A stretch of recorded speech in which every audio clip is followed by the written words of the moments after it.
The movie opens at a center for children with autism, where a military man and his wife are seeking help for their young son, Chris. The father, strict and disciplined, explains that Chris has difficulty adjusting due to their frequent relocations, a result of his military service. The institute offers to take in Chris, providing him with a more stable environment to help him manage his autism. However, the father refuses the offer. He believes that Chris should face the challenges of the real world head-on, rather than being sheltered from them. His philosophy is simple: life is tough, and Chris must learn to adapt, no matter how difficult it may be. In the waiting room, young Chris sits quietly on the floor, working on a puzzle. He rocks back and forth while softly chanting a nursery rhyme, Solomon Grundy, born on a Monday. As Chris nears the completion of the puzzle, frustration begins to build when he realizes a piece is missing. This missing piece sends him into a state of growing distress. Just as Chris is about to have a meltdown, a young girl sitting nearby notices his distress. She quietly reaches out and hands Chris the missing puzzle piece. Instantly, Chris is soothed. This small interaction showcases the delicate nature of his mind, where order and patterns are deeply important. Fast forward to the present, and Chris has grown into an accountant meeting with a couple struggling with their finances. In his quiet, methodical way, he guides them through tax strategies, showing them how to save the most money. Grateful, the husband even invites Chris to their property to practice shooting. Meanwhile, Ray King, the director of the United States Treasury, summons a data analyst, Mary Beth Medina, to his office. He praises her work but questions why she hasn't aimed higher in her career. Despite her attempts to explain, King uncovers a darker truth: her sealed arrest records from her youth. With this revelation, King forces her into a difficult position: either help him with a special project or lose her job. The project? Unmasking a mysterious accountant who works with dangerous criminals, keeping their financial dealings in order and occasionally taking lives himself. King gives Medina an ultimatum: find this man's identity by the end of the month or face the consequences. The movie continues with Chris returning to his quiet, solitary life at home. He prepares a simple dinner and follows a strict routine before bed. As part of his nightly ritual, he turns on strobe lights, blasts heavy metal music, and uses a wooden rod to painfully massage his shins. His mind drifts back to a painful memory, the moment his mother left their family one Christmas when he was just a boy. After taking his medication, he drifts off to sleep. Later, Chris heads to the previous client's property for a shooting session. His precision with firearms leaves the client speechless, as he effortlessly hits every target. From there,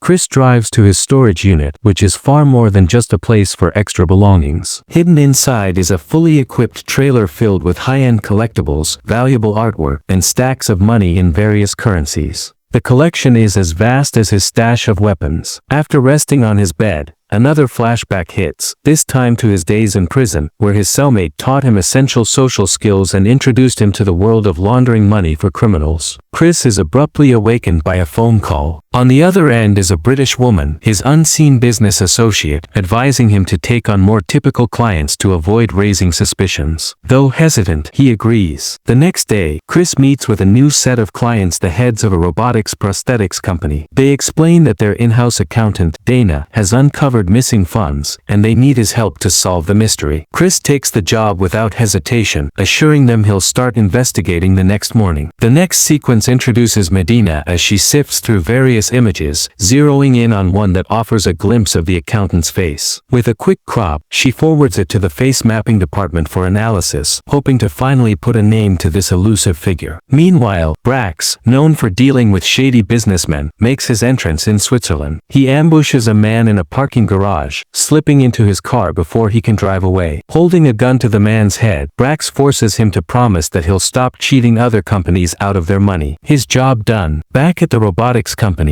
Chris heads to the conference room, his designated workspace, and finds a woman asleep at the table. Awkwardly, he wakes her up. She quickly apologizes, introducing herself as Dana. She explains she's the one who initially discovered the missing funds. Dana assumes they'll be working closely together, but Chris immediately shuts down that idea, making it clear he prefers to work alone. Dana leaves the room, and Chris dives into his work. During a press conference, Medina receives a call from Homeland Security about her face recognition request. They've not only matched the image, but also found an audio clip from one of the accountant's previous hits. In the recording, a man begs for his life just before Chris finishes him off. The unsettling audio is sent to Medina. Later on, During lunch, Dana takes a seat next to Chris, trying to spark a conversation. Though Chris attempts to respond, it's obvious that socializing isn't his strong suit. Chris gets back to the conference room and dives deep into his work, covering not just the whiteboard, but even the windows with mathematical equations. The room becomes a maze of numbers, until finally, something clicks. He has a breakthrough. Meanwhile, at home, Medina plays the chilling audio file on repeat. Using advanced technology, she isolates the accountant's voice and makes a startling discovery. The man is quietly chanting a nursery rhyme to himself during the hit. This small detail brings her one step closer to understanding him. Excited by his findings, Chris pulls Dana into the room and shows her his progress. He explains that he's discovered a leak in the company's finances. Someone has been rerouting funds to a fake company. But before they can dig deeper, one of the shareholders bursts in, demanding answers. Chris admits he's not finished yet and needs more time to figure out who's responsible. Across town, Brax pays a midnight visit to another shareholder. He forces the man to fetch his insulin from the fridge and gives him a grim choice: inject himself and make it look like a suicide, allowing his wife to claim the life insurance, or fight back and risk both him and his wife being killed. The shareholder, trapped and terrified, chooses the needle, ending his own life. The next morning, when Chris returns to the conference room, he finds custodians wiping away his work from the windows. Panicked, he tells them to stop, but the company owner walks in and informs Chris that the shareholder he was investigating took his own life out of guilt for embezzling money. He asks Chris to drop the case, but Chris is visibly upset, frustrated that he couldn't finish his work. Later that night, back home, Chris has another intense ritual of self-punishment. With heavy metal music blasting and strobe lights flashing, he strikes his shins with a wooden rod, pushing himself to his limits. The following morning, as Chris heads out, a car starts trailing him closely. Unfazed, he goes to his client's property to practice shooting. As he does, memories from his childhood resurface. He recalls brutal training sessions with his brother and a trainer their father hired. The boys would spar until they were battered and bruised, but even when the trainer called it quits, their father forced them to keep going, pushing them past their limits. Meanwhile, inside the house, the two clients are being held hostage by a pair of thugs. They demand that the wife lure Chris inside, but as one thug takes her to the front door, Chris takes him down from a distance with a clean shot. In a panic, the other thug forces the couple into a truck and attempts to escape, but Chris shoots at the vehicle, halting it in its tracks. He then drags the thug out and uses his belt to strangle him, demanding answers. The thug reveals he doesn't know who's in charge, only that he was ordered to kill both Chris and Dana. With no more information, Chris finishes him off and quickly heads to Dana's place. Just as Chris arrives at Dana's apartment complex, he spots a suspicious man following her into the elevator. Chris sneaks into the building, opting for the stairs to avoid detection. Dana, now in her apartment, is approached by two delivery men with a package. The situation turns violent when they force their way inside and try to overpower her, but Dana fights back, locking herself in the bathroom. Chris bursts into the apartment moments later, swiftly eliminating the intruders and telling Dana they need to leave. The man behind the thugs soon gets the news: his men were killed by the accountant. Chris takes Dana to his trailer and asks her to wait outside while he prepares. But curiosity gets the better of her, and she steps inside. To her shock, she finds the space filled with cash, weapons, and all sorts of valuables. She starts questioning Chris, but he evades most of her inquiries, staying as cryptic as ever. Meanwhile, Medina gets an important update regarding the audio file she sent for analysis. Experts suggest that the man she's after might have suffered from childhood trauma or has a neurological condition that causes him to chant nursery rhymes under stress. Determined to crack the case, Medina heads to the IRS office and begins cross-referencing the accountant's aliases with individuals who have suspiciously high incomes. Chris and Dana later check into a fancy hotel, hoping to lay low for a while. Overwhelmed and fed up with curiosity, Dana finally confronts Chris about his impressive fighting skills. Chris opens up, telling her that his father, a military man, pushed him hard to train and defend himself against bullies. He also reveals his autism, explaining how difficult it is for him to connect with others, despite his desire to do so. Their conversation gets deep, and as emotions rise, Dana leans in to kiss him, but Chris pulls back abruptly. Suddenly, he has a revelation about the robotics case. They weren't just stealing money, they were siphoning funds out only to reinvest and generate even bigger profits. Later,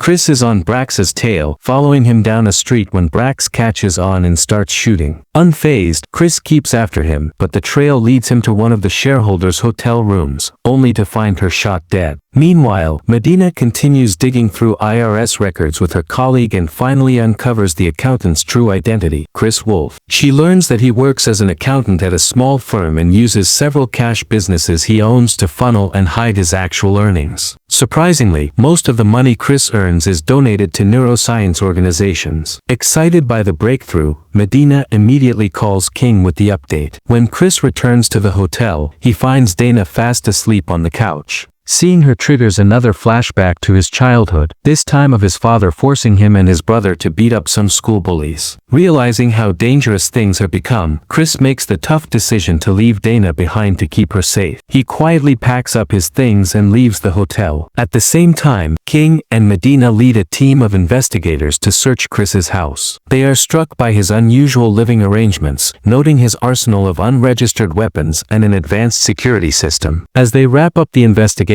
Brax gets a new job from the owner of the robotics company. He's tasked with installing security cameras in his house in case Chris comes after him. With the rest of the investigators dismissed, King and Medina linger behind, taking a moment to talk. King asks Medina to open up about her past arrest. She confesses that she once tried to kill a drug dealer who was selling drugs to her sister, and she doesn't regret it. King, in turn, shares his own long and exhausting journey trying to track down the accountant, detailing the hardship he's faced over the years. King then reveals a crucial moment in his pursuit of Chris. He was at the hotel where the infamous audio of Chris killing someone was recorded. King recalls how, after the incident, Chris held him at gunpoint and asked if he was a good father. When King replied yes, Chris spared his life, taking that as a sign to step away from his career. King was on the verge of quitting when a British woman called him, tipping him off about an illegal deal. The call pulled him back into the job, and King began using this mysterious woman as an informant. King also recounts how he interviewed Chris's former cellmate, a federal informant who had helped criminals launder money while they were in prison together. After being released, the cellmate was eventually hunted down, tortured, and killed by the very people he once worked for.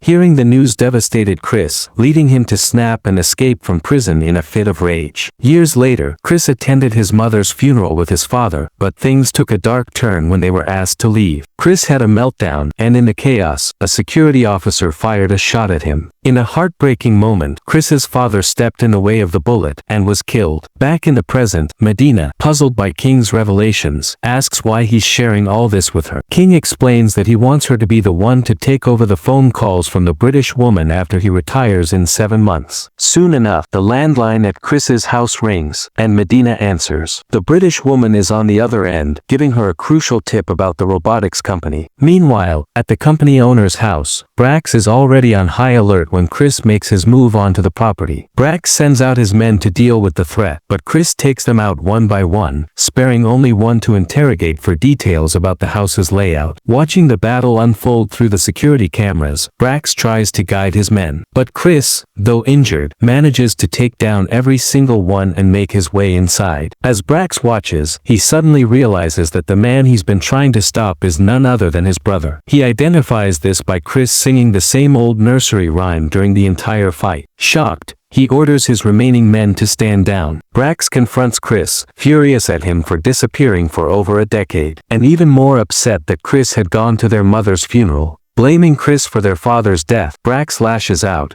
and Chris lets him vent his anger by hitting him. Once Brax calms down, Chris takes control, holding Brax at gunpoint to cool the tension. The brothers eventually reconcile, talking things out. Just as they begin to patch up their strained relationship, the company owner barges in, confused and angry that Brax hasn't handled Chris. Without hesitation, Chris shoots the owner, and the brothers resume their conversation before parting ways. Chris promises Brax that they'll meet up in a week to catch up properly. In a touching parallel, another set of parents visits the neuroscience center seeking guidance for their son who has autism. Their child wanders into one of the rooms and encounters Justine, the director's daughter, the same girl who had helped Chris with his puzzle as a child. The director explains that Justine is nonverbal but uses a high-tech laptop to communicate. When Justine demonstrates how the device works, the voice it emits is none other than the British woman who has been assisting Chris all along. In the final scene, Dana returns to her apartment to clean up after the chaos. She receives a mysterious delivery, and upon opening it, discovers a classic painting. However, when she inspects it more closely, she realizes the outer canvas is just a cover. Peeling it back, she reveals a priceless painting she remembers from Chris's trailer, a sign that he hasn't forgotten her. Well, that's the end of this story. Consider subscribing for more recaps like this.